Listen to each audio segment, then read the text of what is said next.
Welcome to the WealthBuilders Podcast. I'm Billy Eppehart, and on this show, you're going to hear from industry leaders in business, real estate, and investing.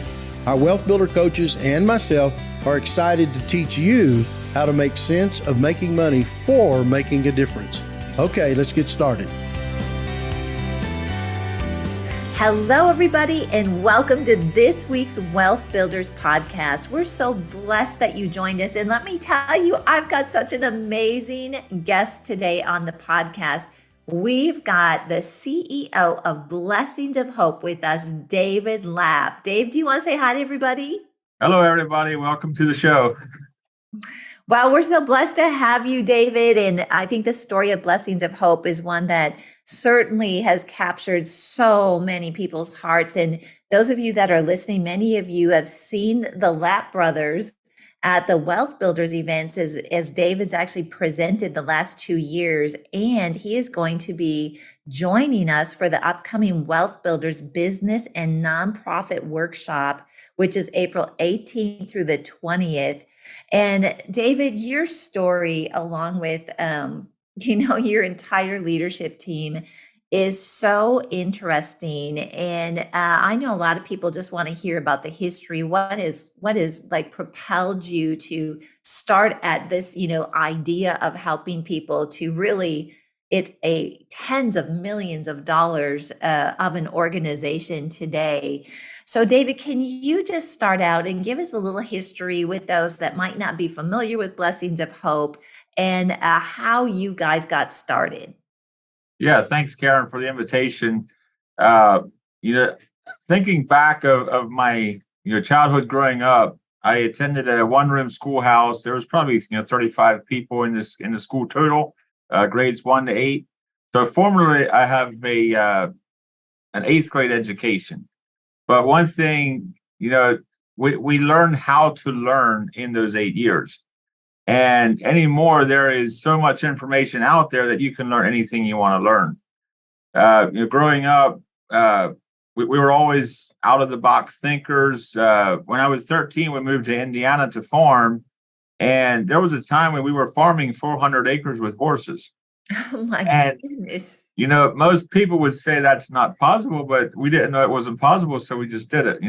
It was one of those things where, you get up in the morning, you do today what you know to do today, and then you go to bed at night, and you sleep, and you do it again the next day. And I usually tell people that, if people would quit worrying about what's going to happen next year and do today what they can, a lot of next year's problems would never happen. And you just take that perspective, you take it one day at a time, and you see what God does with it. In 2005, we were excommunicated from the Amish church. This was almost 2 years after we were married. And it was a pretty big step for us. The reason we were excommunicated is we were taking the Bible too literally. We were on a journey with God, and we didn't fit the religious box anymore. Wow. And looking back, there's a lot of things we could have done differently, but the God's hand was in it every step of the way. And through that, we started a ministry called Light of Hope Ministries, which was more of a counseling, speaking ministry. And we had a need amongst our families for food. And Aaron Fisher would start helping at an outreach in Harrisburg, giving away free food, and he would bring food along back for our families. But I remember there was 5 families that started the ministry, and I remember there was weeks when we had a $30 grocery budget for the week for 5 families. Oh my goodness! And we're talking, with the children, it's probably 30 people on a $30 grocery budget for the week, other than what we got at the food bank. And we learned how to take what was available and make good meals with that. There was times, we had apples.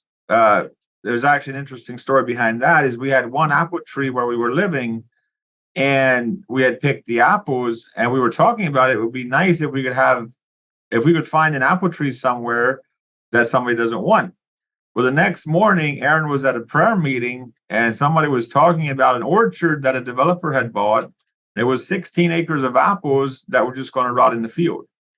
And they told Aaron, if you want to come pick apples, there's all the apples here you can take. And we we had so many apples that year. We had, apple pie filling, apple butter, apple sauce. We had anything you could think of with apples, but that's, looking back, God always provided good quality product, even though it was an abundance of one thing at one time, and not as much of a variety all the time, but he always provided. And through that, Aaron came up with the idea of having a warehouse where we could take semi-load volumes of food that are available and make it available to food pantries, outreaches, halfway houses, that kind of a thing. Because what we saw the issue being is these large warehouses, they have semi-truckloads of product available, but they don't want to deal with 50 organizations every day. Right. So for them, it's cheaper just to send it to the landfill, just get rid of it. And, with Blessings of Hope, they can donate the product, they can take a tax write-off for it, and they're not paying to dispose of it. So it's really a win-win for everybody involved. So in 2006, we started giving out a little bit of food out of a 3-car garage. We would get usually probably 4 to 6 pallets a week, and we would give some out. We would have some for our own families. 2010, October 2010 was the first that we committed to doing a weekly food distribution. And Aaron committed to giving out 7 boxes a week to a local pastor. And 7 boxes of food a week is a lot of food if you're not sure where it's going to come from. Yes. And it would usually take all day to pack 7 boxes, because we'd have to find variety. Sometimes he'd have to go get some more food in the morning and sort it out and try to put a nice box together.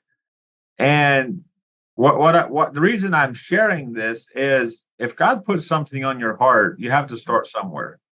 So good. And just take that step. And with the end goal in mind, you never know what God's going to do if you take that step, if you're obedient and you step out in faith. And we've often asked ourselves, what's the difference between faith and stupidity? Because some of the crazy ideas that we came up with and that we worked on, it was like, okay, Lord, I mean, if you don't come through, we're done, because this is so far out of our comfort zone, so far out of our league. It was like, but we always felt the peace that God was in it. And there were so many times over the years where we knew that we either have to pull back or push forward, because what we were doing, it was working, but it was just barely getting by.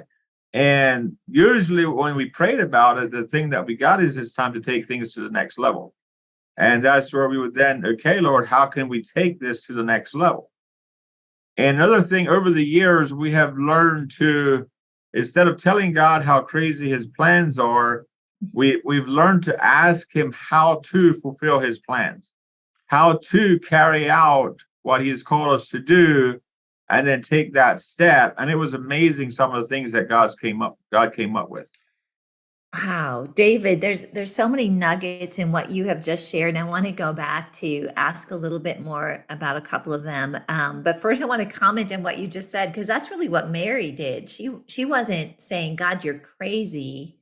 I'm a virgin, I'm going to have a baby. But she was asking, I need a little bit more information about how is this going to happen, right? How's this going to work?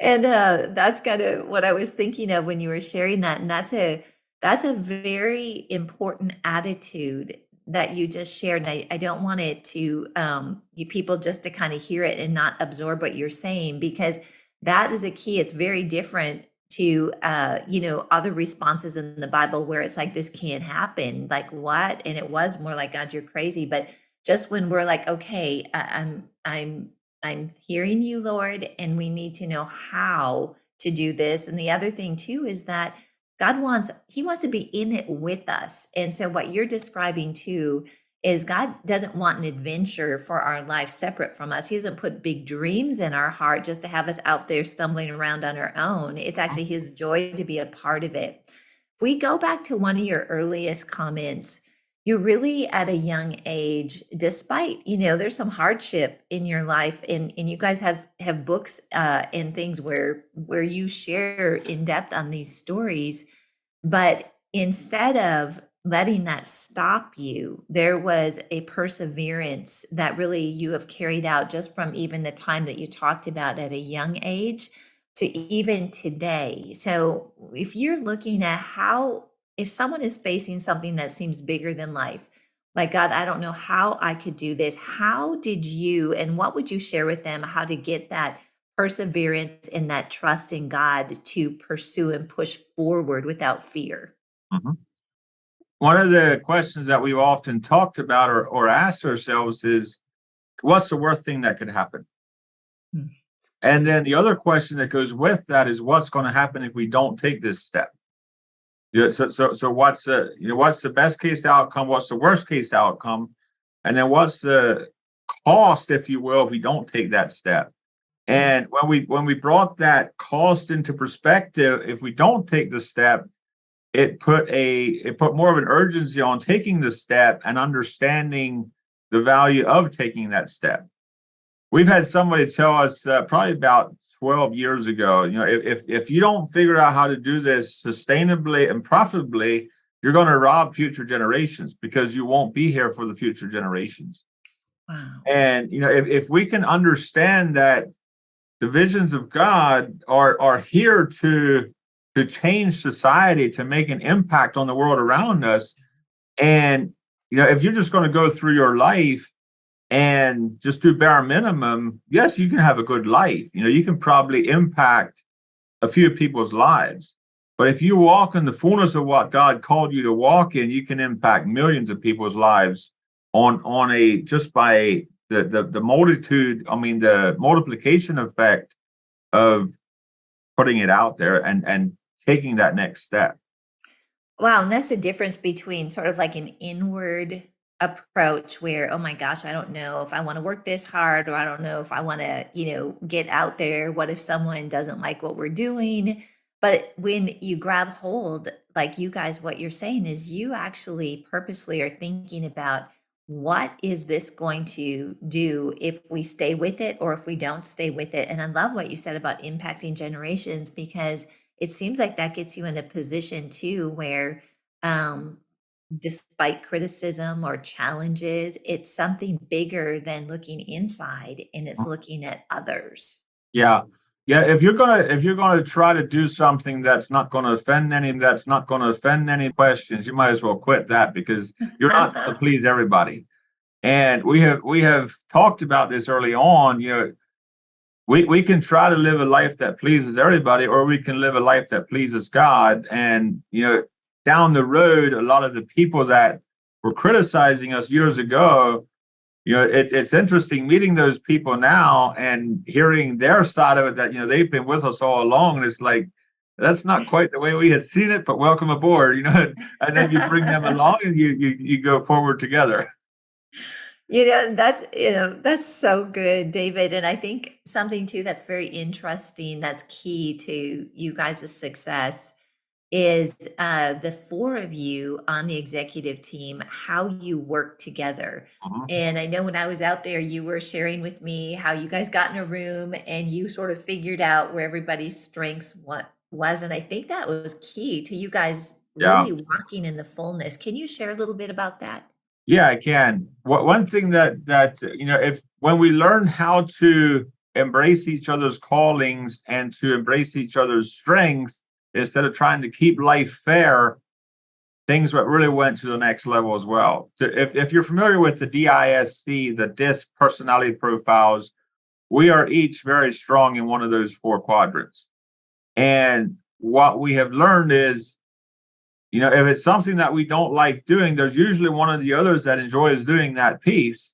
And for myself, I'm the highest C. I'm the details person. So my shortest days are when I'm alone in the office, just doing stuff. And Aaron is like, anything with computers or papers. It's like, get me away from that. I just want to talk to the people. And it's great because we've learned to complement each other and to empower each other in our gifts. Yeah, and in that too, you guys have all you sort of you stay in your lanes in a way in leadership, meaning you know where your strengths are, but also when you are facing a big decision or maybe a challenge or a problem, you guys really pull together Mhm. and you're able to come out of multiple times on the other side of things that probably would have caused most people to quit. Can you give us a little insight into that? Well, we've had our share of fights. I'll just say that. but but we have learned to fight together against the issue that we're addressing instead of fighting the other person. And when you can take people out of the equation and see the spirit realm for what it is, address the issue for what it is, and realize that the whole team is working together against this issue versus the issue being in the other person, you can take a different perspective on that issue. I heard a very good comment. I was at a meeting last week, and the speaker was talking about when they have conflicts in their leadership, what they do is that they reverse roles. For example, if you and I are arguing on something, I take your side, you take my side, and you argue from that angle. And it was very intriguing to me because that's, in a sense, that's what we do sometimes is, okay, we take the issue off the person that brought the issue, and we get one of the other party to advocate for that issue. And if he has the same outcome, then we have, okay, now let's look at that. Let's actually address this further. Oh my goodness, that is interesting. I would like to see you guys do that. we have some pretty intense meetings. We have some long meetings, and then we have some short meetings because there's times we address it in 5 minutes, it's over, and there's times we address it and it takes 3 or 4 or 5 hours to just hash through it and come to a common ground on where we stand. Wow, and I know just from observing you guys, when you come out of those discussions, you are all on the same page. You all support each other, and I think that unity is really important. And your families are all involved, and so maybe you could share a little bit about that too, because people that have nonprofits or they've got something like what you guys do, whether it's a ministry or some sort of nonprofit, a lot of times we want our families involved, but that can cause a whole nother layer of challenges. How have you navigated through that? Those have been some challenges along the way too, but we are very blessed right now. There's at least 10 of the next generation that are actively involved on staff at Blessings of Hope at this point, and multiples of them in pretty high leadership levels, and doing a tremendous job. They have been through with us through the fire as children, and no, it wasn't always pretty, and I know we made mistakes along the way, but being able to overcome those mistakes and keeping the family involved is a huge blessing. And I know when I say 10 of the next generation, people are saying, well, that's crazy because most people have 2 or 3 children. Well, one thing you'll learn about the Amish is we have large families. Two of the executive team, 2 of us have 12 children. Jake has 7 and Aaron has 5 or 6. I'm not exactly sure, but so there's quite a large group of us when we get together, but we have a lot of fun. Yeah, you really do. And how would you give people advice, or what would you say to people that want their family involved, but they want to do it in a way that it doesn't like put off people that aren't part of the family? Sometimes when ministries bring in family, the family members kind of sit outside of any normal rules or things like that, which can cause other employees or people to say, wait a minute, I am not being treated fairly. But you guys have really integrated things in a way that the leaders are really leading not just each other and families, but other people. What would you give for advice on something like that? Well, there's a difference in preferential treatment and qualification. What I'm saying is you can't bring family members in just because they're family and give them a position. But if they qualify for the position, we believe they should be able to take that position, even if they are younger than some of the senior or the older staff members. And because the fact of the matter is, they've been with us for 17 years, working through the processes, and most of them grew up with Blessings of Hope as a part of their life, all their life. So, and then another thing that we run into is, people are like, well, they want to be a part of that, and then we're like, well, this is what's required, but they don't want to do that. So if they don't want to do that, and one of the family members does, and we flow together as a family, it makes sense to put that family member in that position and empower them to lead that way. Yeah, that's so good. You've really integrated that well. David, one of the things I've noticed about you and the entire executive team is that you are, first of all, tremendous leaders, and this is not a small operation anymore. And we'll talk about how large you guys are. But also, you are always learning. Every time I talk to you, you're either going to a conference, you're listening to podcasts, you're reading something. Can you comment on, that's one thing I've noticed, like, why is it so important that you keep learning like you guys do? Well, with learning, there's always something you can pick up at a conference. There's always something you can learn from a book, from other people's experiences. I've heard this quote where if I can get it now, a wise man will learn from his mistakes. A intelligent man will find a wise man and learn from the wise man's mistakes. Oh, that's good. So as we go through life, are we going to learn from our own mistakes, or are we going to connect with other people who have made a lot of mistakes along the way and learn the value of their mistakes? And as we go through life, learning has always been a big part of what we do. And it's a way to connect with more people, to share what God is doing in our life. And it's amazing, some of the people that we have met at some of these conferences, and just the camaraderie that comes behind the vision and the mission. We actually have a program with our employees where we have a book of the month that if they read it, they get a gift card for a local restaurant. Wow. And it's a way to empower our employees to self-educate on their own time and raise up through the ranks. Not everybody takes advantage of the opportunity, but there's quite a few that do, and the ones that do are definitely advancing in the company in multiple ways. Wow. And I've heard the question of what happens if you train your employee and then he goes to your competitor. The other question is, what happens if you don't train them and they stay? There's always a greater cost to not training somebody and they stay than there is to train somebody and they go to your competitor. That is such a great way to think of things. And I know, like, you guys are all getting insight here into David. He's got these little, I call them truth bombs, that just come out.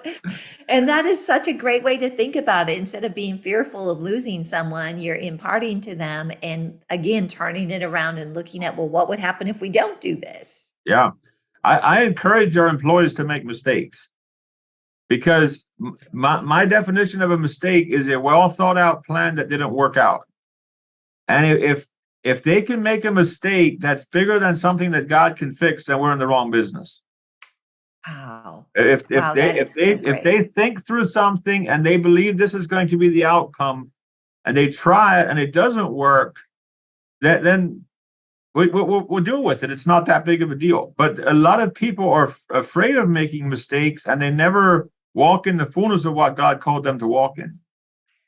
That's a great way to look at things. It's such a great leadership principle. So having that sort of a culture, because really you're building a culture that it's okay if you make mistakes.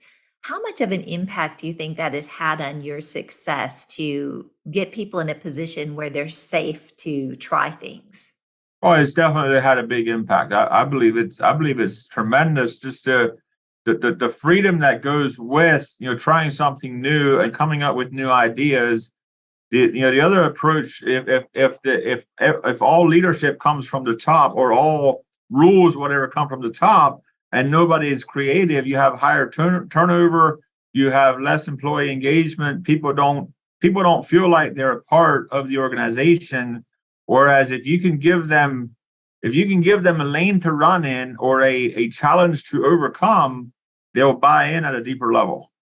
That's good. And it really produces higher quality employees and attracts higher quality employees as well, because they're able to use those gifts and talents that God has given them, their intelligence, and think on their own, which is really important for people. We always think it's just about the money, but it's really not. It's about valuing people, and that communicates value.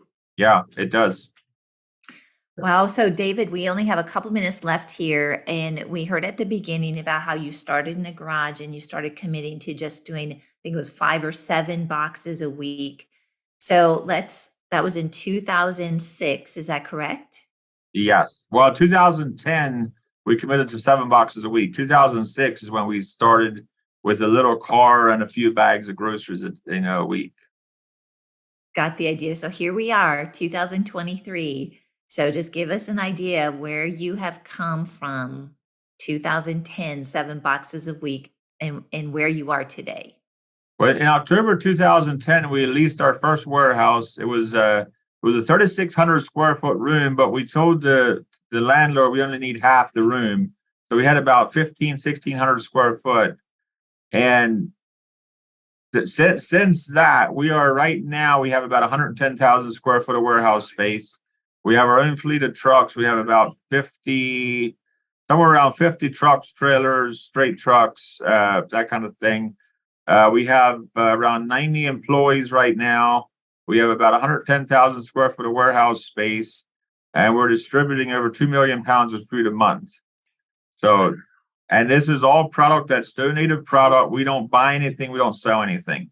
We have a service fee that at this point covers about 75% of our operational budget of a distribution fee. From a cash flow standpoint, in 2018, we were at $600,000 annual operating budget. This year, we're probably going to be about 8 to 9 million. Oh my goodness! Wow, David, we've seen a little bit of growth.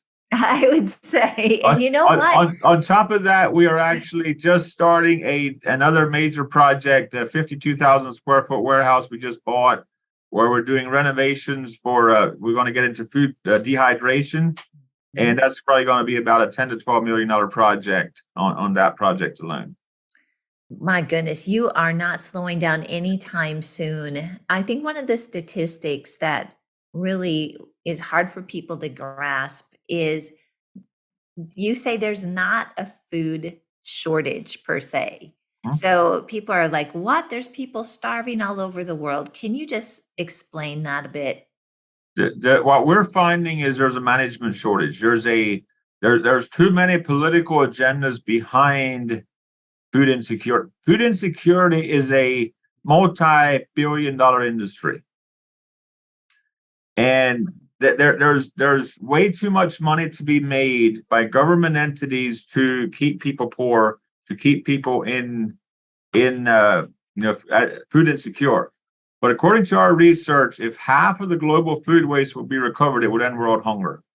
World hunger it's not that big of a deal. It's only a couple $100 billion a year issue, and half of what's already produced and is currently being wasted would take care of that issue.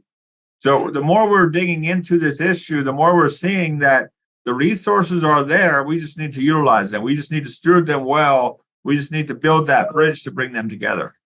And there's an unlimited amount of food available at no cost if you can take it by the semi-loads. And according to the USDA website, 30 to 40% of all food produced in America is wasted.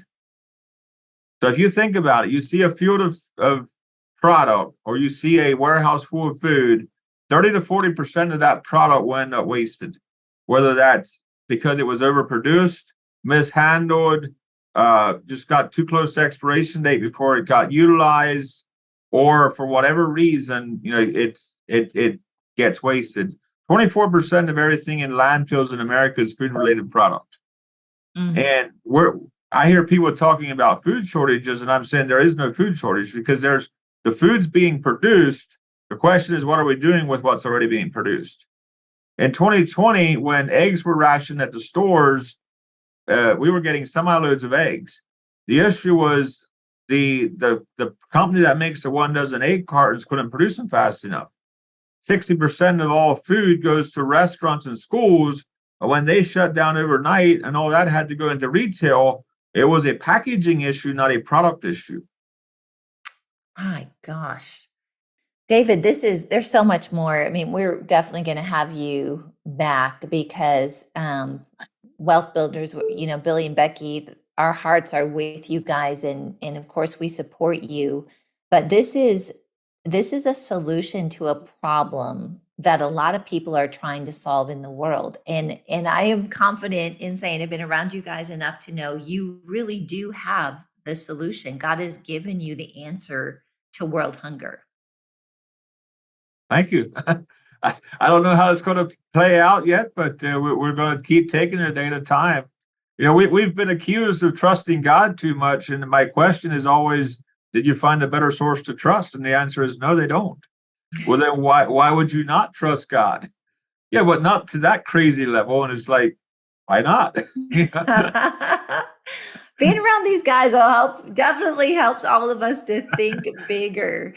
So again, David and all the Lapp brothers we're so blessed. They're going to be joining us the weekend of August 18th through the 20th. And this is the Wealth Builders Business and Nonprofit Workshop. And we'll be going over a lot more information in detail, really helping you grow your business, to scale your business. And we're putting a big emphasis on nonprofit this year as well. We've also got Annabelle Walnow is going to be joining us via video. She's going to be out of town. And then we've got David Briggs talking about nonprofits, David Metcalf, I'll be talking about it, Billy. And then we've got Colin Carr coming for business. And there's just something about getting together.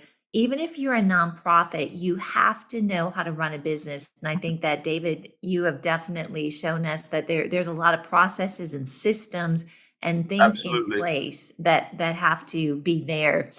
And to learn more and to register, go to wealthbuilders.org/events. That's wealthbuilders.org/events.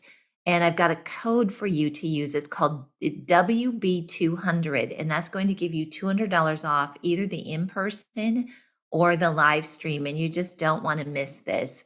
David, I know we have a lot of people listening that want to support Blessings of Hope. So how can they best support you, and how can they learn more about what you're doing? Blessingsofhope.com is our website. Financial donations are always a piece that allow us to continue to grow.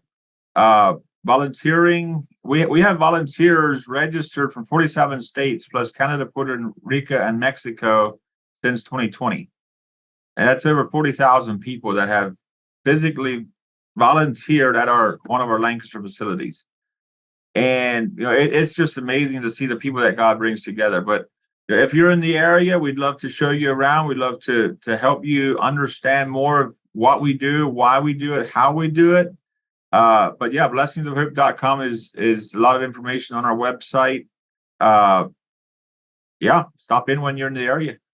That's great. And David, you do something called the Hope Cast. Mm-hmm. And that's on a weekly basis. And so they can watch that on your YouTube channel, Blessings of Hope YouTube channel. Correct. Awesome. The Hopecast is something that I started in November of 2022.